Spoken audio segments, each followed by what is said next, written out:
This is the Lone Crater YouTube. We hope this video helps. In this video, I will explain how to fix Telegram spam easily. We'll start by understanding the common types of unwanted messages you might encounter.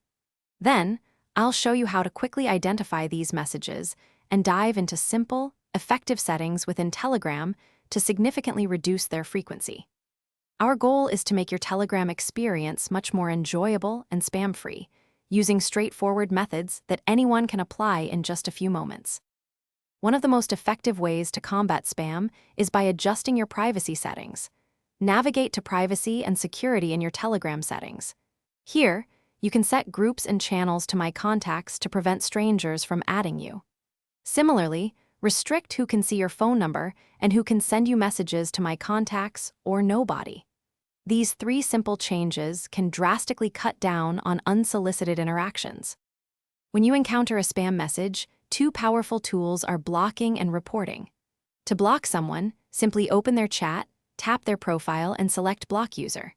For reporting within the chat, tap the three dots or their profile and choose Report. Select Spam as the reason.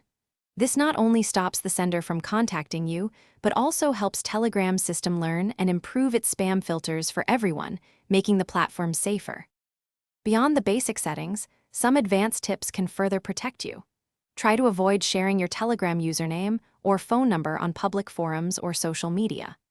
Always be cautious before clicking on unknown links or downloading files from unverified sources, as these can often be phishing attempts.